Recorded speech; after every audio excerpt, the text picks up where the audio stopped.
সব মিলে কিন্তু মনে হচ্ছে শেখ হাসিনাই সঠিক বলছিলেন, এখন দিয়েছেন কি দেন নাই, এটা কিন্তু এখন পর্যন্ত রহস্যাবৃত। কেউ কেউ এটার প্রেক্ষিতে ইসমাইল ভাই কেউ কেউ আবার বলে যত লোক লোন নিছে সব ঘর তো ওনার, কারণ লোনের টাকা না দিতে পারলে তো ঘর বাড়ি দখল করে নেয়।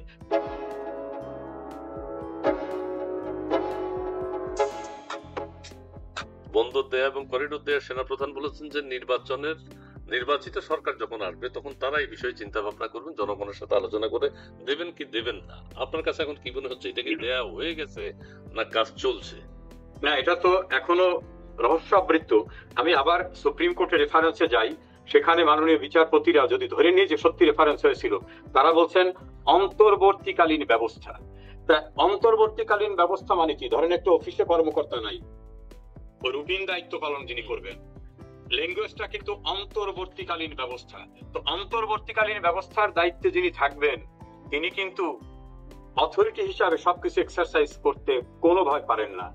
আর বন্দরকে বিদেশি কোনো কোম্পানির সঙ্গে চুক্তি করা, করিডোর দেওয়া, এটা কিন্তু নীতিগত সিদ্ধান্ত। ওনাদের বলা হয়, যদি ওই যে প্রেস সেক্রেটারি যে মহাজ্ঞানী, সে বলছে যে আমাদের নির্বাহী কার্য পরিচালনার দায়িত্ব দেওয়া হয়েছে। করিডোর দেওয়া কি নির্বাহী কার্যের ভিতরে পড়ে? আর অনির্বাহী দাবি করলে হবে না, কারণ সুপ্রিম কোর্ট বলছে অন্তর্বর্তীকালীন ব্যবস্থার জন্য, ওই ট্রানজিট পিরিয়ডের জন্য কাজটা, এটাকে রুটিন ওয়ার্কের মতো বলা যেতে পারে। তারপর নির্বাহী কার্য যদি বলি, এটা পলিসি ডিসিশন, বাংলাদেশের ভিতর থেকে আমরা কাউকে করিডোর দেবো কিনা, আমাদের সেন্ট মার্টিনের ভিতরে ঢুকতে দেবো কিনা, কারো বেস করতে দেবো কিনা।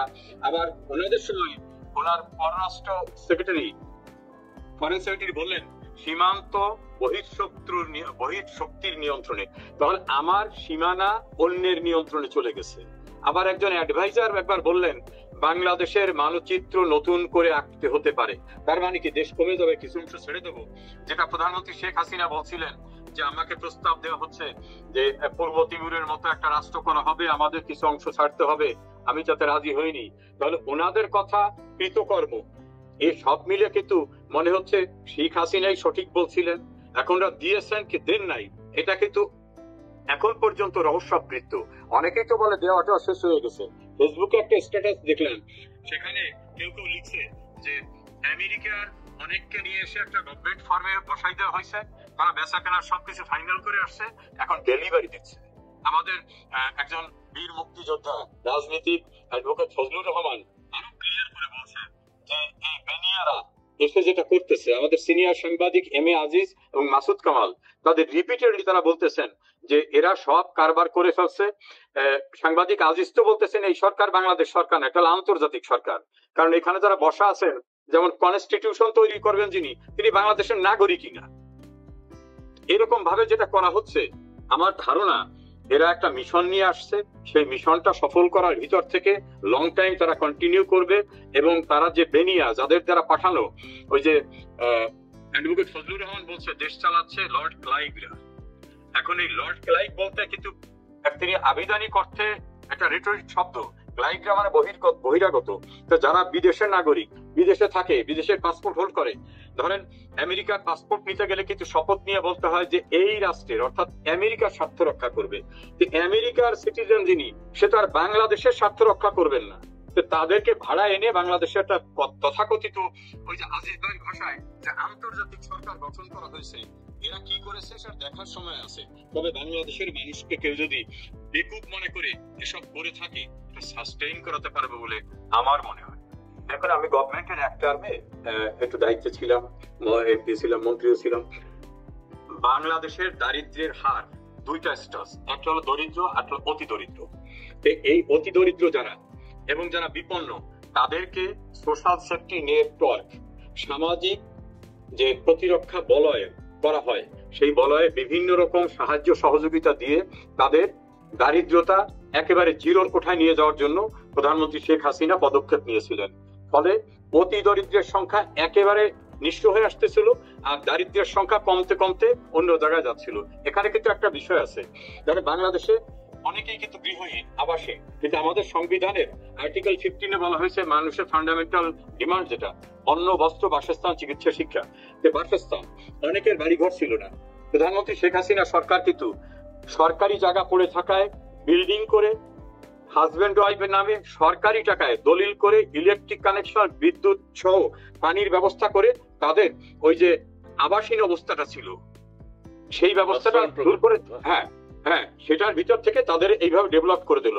আবার ওই সোশ্যাল সেফটি নেটওয়ার্ক 106টার উপরে ছিল, সেই নেটওয়ার্কের ভিতর নিয়ে আসার কারণে কিন্তু তারা কেউ না খেয়ে থাকবে, লঙ্গরখানা খুলতে হবে অতি দরিদ্র অবস্থায়, এই অবস্থার কোথাও ছিল না। রেগুলার তাদের হিজিয়া কম থেকে শুরু করে নানা প্রক্রিয়া দেওয়া হতো, ফলে দারিদ্র্যের সংখ্যা তিনি একেবারে কমিয়ে আনছিলেন। এই জন্য কিন্তু বাংলাদেশ উন্নয়নশীল রাষ্ট্রে যাওয়ার প্রক্রিয়াটা ইন্টারন্যাশনালি রিকগনাইজ হয়েছিল। আর এখন যেটা হলো, ডক্টর দেবপ্রিয় ভট্টাচার্য আমার অত্যন্ত প্রিয় মানুষ, আমরা বিভিন্ন কারণে ঘনিষ্ঠভাবে কাজ করেছি অনেক সময়।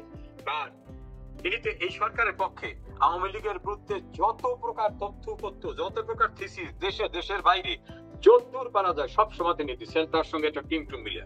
তিনি এখন বলতেছেন যে 27 লক্ষ নতুন করে দরিদ্র হচ্ছে, তার মানে তার ভিতর 18 লক্ষ হচ্ছে নারী। এখন শেখ হাসিনা যেখানে নিয়ে আসছিলেন তাহলে তার থেকে অবনতি হচ্ছে। 28 লক্ষ যদি আমি ধরি তাহলে 28 লক্ষ নতুন করে দরিদ্র হচ্ছে। এই দরিদ্র শেখ হাসিনার আমলে ছিল না। এখানে আরো ইন্টারেস্টিং হচ্ছে, ডক্টর ইউনূসের যে থিসিস, উনি যে তত্ত্ব দেন যে 30 না 40 বলেন, একটা জিরো হলো, হ্যাঁ, যে একটা হলো দরিদ্রকে উনি জাদুঘরে পাঠাই দেবেন, শূন্য দারিদ্র, শূন্য দারিদ্র। এখন শূন্য দারিদ্র হচ্ছে উনি দারিদ্র বাড়াচ্ছেন। আর তো হলো নারীর ক্ষমতায়নের যে জায়গাটা, সেটা ওনার কনসেপ্টে ছিল।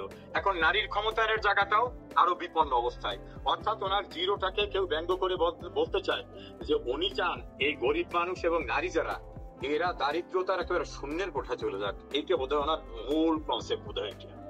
এখন আবার কেউ কেউ বলছেন যে দরিদ্র মানুষ যদি দেশে না থাকে উনি ডোনেশন আনবেন কিভাবে? উনি বিভিন্ন দেশে যাচ্ছেন রাষ্ট্রীয় খরচে, কিন্তু ওখানে যে তিনি নাকি তার এনজিওর কথাই বলে আসেন। দেশের চক্রবৃদ্ধি সুদ আকারে ওনার যে ব্যবসা, সোশ্যাল ব্যবসা, এই ব্যবসা তো যদি দরিদ্র না থাকে তাহলে আর ওনার এনজিও থেকে লোন নেবে না, বন্ধ হয়ে যাবে। তো বন্ধ হয়ে যাবে। আর একটা অভিযোগ আপনাদের বিরুদ্ধে আছে, সেটা হচ্ছে এরকম যে আপনারা আশ্রয়ন প্রকল্প করলেন, আপনাদের প্রধানমন্ত্রী শেখ হাসিনার উনি আশ্রয়ন প্রকল্প করে সবাইকে ঘর বাড়ি বানিয়ে দিলেন, কিন্তু একজন মানুষের কথা আপনারা চিন্তা করেন নাই, যিনি বলছেন তার কোনো ব্যাংক ব্যালেন্স নেই, গাড়ি নেই, বাড়ি নেই, কিছুই নেই। তাকে যদি আপনারা আশ্রয়ন প্রকল্পে একটা ঘর বানিয়ে দিতেন, দেশের আজকে এই পরিস্থিতি হতো না। আপনার এই অভিযোগটা যারা করছেন তাদের সঙ্গে আমি দ্বিমত পোষণ করব না। আচ্ছা, সেই ডক্টর ইউনূস সাহেবকে যদি আপনারা একটা ঘর করে দিতেন, আজকে দেশের এই চিত্র মানুষ দেখতো না। ঠিক আছে, যাই হোক। না, এখন আবার কেউ কেউ বলে, কেউ কেউ এটার প্রেক্ষিতে ইসমাইল ভাই, কেউ কেউ আবার বলে যত লোক লোন নিছে সব ঘর তো ওনার, কারণ লোনের টাকা না দিতে পারলে তো ঘর বাড়ি দখল করে নেয়, ফলে ওনার ঘরের সংখ্যা এত বেশি যে ওনাদের নতুন করে ঘর দেওয়ার প্রয়োজন ছিল কিনা সেটাও একটা বিষয়।